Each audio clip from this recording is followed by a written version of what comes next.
Juan Ramón Rayo, economista, buenos días. ¿Qué tal? Buenos días. Bueno, el propósito del presidente de la Comunidad de Madrid es garantizar por una ley que la Asamblea se pronuncie y quede garantizado que ningún gobierno central le pueda tocar los impuestos que se hayan rebajado a nivel regional. ¿Lo ve usted factible?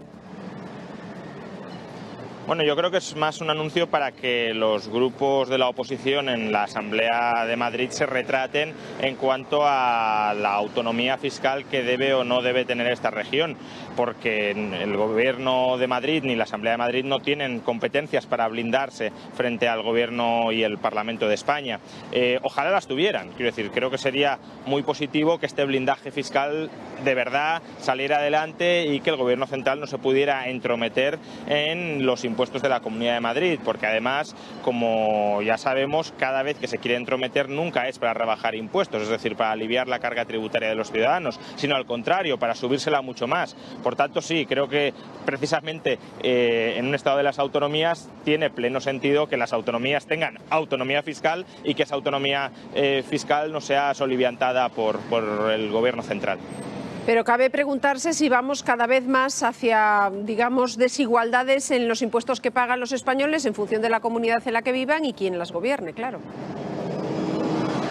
Bueno, desde luego, en un estado de las autonomías va a haber desigualdad en función de la distinta gestión que hagan los distintos gobiernos autonómicos. Y no es algo necesariamente malo porque, por un lado, lo que puede reflejar esa desigualdad es una desigualdad de preferencias de los ciudadanos. Quizá los ciudadanos andaluces prefieren mayoritariamente impuestos muy altos y los ciudadanos madrileños prefieren mayoritariamente impuestos muy bajos. Por ese lado, por tanto, que se pueda ajustar más o menos las preferencias de los ciudadanos a las políticas que se aplican en esa región no es algo necesariamente negativo, pero es que además, por otro lado, también se pueden dar desigualdades o diferencias debido a las distintas políticas económicas que se siguen y a los resultados que éstas producen o materializan. Si unas políticas de impuestos bajos consiguen que una región crezca mucho más, creo que es positivo que se visibilice que las regiones que bajan impuestos, que mantienen cuentas públicas austeras, que mantienen a raya el gasto, son aquellas que tienen mayor capacidad de crecimiento y de expansión a largo plazo frente al resto.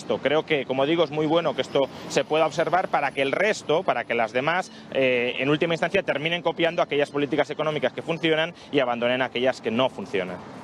Ángel Garrido también acaba de anunciar otra medida, desde luego uno de los grandes titulares de hoy aquí en Madrid, que es ese cheque para los alumnos de bachillerato que acuden a centros concertados, pero ya en esos colegios, en bachillerato, pues no les llega la ayuda pública, tienen que pagarlo de forma privada. ¿Cree que se puede mantener bajadas de impuestos y al mismo tiempo ayudas puntuales, en este caso, por ejemplo, como cheques para las familias que tienen rentas más bajas con hijos estudiando bachillerato? Claro, lo que hay que ver es cómo cuadran esas cuentas. De momento Ángel Garrido simplemente ha hecho el anuncio, parece que es un anuncio preelectoral, es decir, no tiene ni siquiera una memoria económica asociada, pero evidentemente el equilibrio presupuestario creo que es algo que hay que mantenerlo absolutamente. Por tanto, si hay políticas que aumentan el gasto, habrá que aumentar los impuestos, y si hay políticas que bajan impuestos, habrá que buscar formas de bajar ese gasto u otros gastos de los muchos que acomete la Comunidad de Madrid. En general, creo que la medida, sin embargo, es bastante interesante. Es decir, creo que el sistema educativo español en general debería avanzar hacia fórmulas de cheques escolares, es decir, donde cada familia sea titular de un cheque y con ese cheque pueda escoger aquel colegio público o privado al que quiere enviar a sus hijos. ¿Por qué? Porque los padres deben tener libertad para escoger cuáles son los mejores colegios para sus hijos, para formar, para educar, para instruir a sus hijos. Son ellos los que tienen esa potestad, gracias a la patria potestad, son ellos los tutores legales y por tanto son ellos los que deben encargarse de escoger colegio. ¿Y cómo pueden encargarse de escoger colegios si pagan muchísimos impuestos? Pues con una devolución en forma de cheque de parte de sus impuestos destinado, ya digo, a escoger colegio de primaria, secundaria o, como ha anunciado Ángel Garrido, de bachillerato. Quería comentar también con usted otra noticia. No es la primera vez que hablamos en este programa de las comisiones que cobran los bancos por las operaciones que hacemos, tanto los consumidores, digamos, como los que tienen negocios. Y esta vez nos ha llamado la atención porque el titular es bastante llamativo. La banca eleva las comisiones hasta un 50% a sus clientes a sus clientes menos rentables. Nos lo cuenta Nacho Pulido, que se ha ido ahí a un banco para comprobar cómo es el detalle de esta noticia. Nacho, adelante. Si usted no es un cliente rentable, el banco le va a subir las comisiones hasta un 50%, son datos del Banco de España. Pero ¿cuándo no es usted un cliente rentable para los bancos? Bueno, pues cuando no está vinculado a la entidad, cuando no ha domiciliado, por ejemplo, pues su nómina o su pensión. Entonces, espere subidas en el coste de la tarjeta de débito, de las transferencias y de las cuentas que no tengan una nómina domiciliada. Vamos para daros, por ejemplo, algunos datos.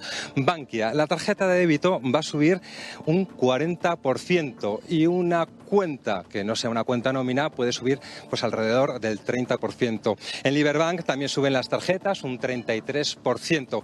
En cuanto a las transferencias, por ejemplo, Ibercaja va a subir ese 50% del que habla el Banco de España, y Sabadell, tengo aquí la chuleta, pues hasta un 35%. Sí, hay que aprenderse los números, pero todos tienen una cosa en común, y es que suben. Dicen los bancos que todos estos servicios pues tienen un coste, y que un cliente que no está vinculado a la entidad, pues bueno, es hasta 4 veces menos rentable que uno que sí lo está.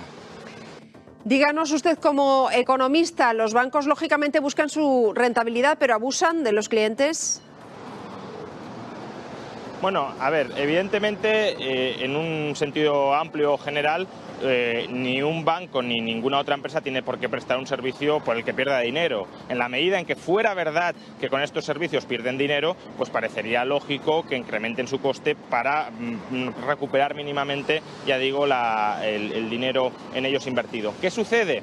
Que no podemos creernos de entrada los argumentos que ofrecen los bancos, debido a que el sector bancario es uno de los sectores donde menos competencia existe en nuestras economías. Los bancos son oligopolios legales. No es posible crear un banco hoy en día sin el plácet del gobierno. Y por tanto, los bancos que existen hoy forman una especie de oligopolio o incluso cártel, donde evidentemente es mucho más fácil abusar del cliente subiendo comisiones, dado que no hay otros bancos que puedan entrar en el sector y puedan ofrecer ese mismo servicio sin comisiones, si es verdad que puede ofrecerse a un menor coste. Por tanto, creo que es un síntoma el incremento de las comisiones, de ese poder de mercado que pueden tener o que tienen los bancos, y que desde luego también liga bastante con ese impuesto a la banca que algunos quieren colocar, y que, como muchas veces ya hemos venido advirtiendo, precisamente porque son un oligopolio y tienen poder de mercado, ese impuesto inevitablemente lo terminaría pagando la ciudadanía.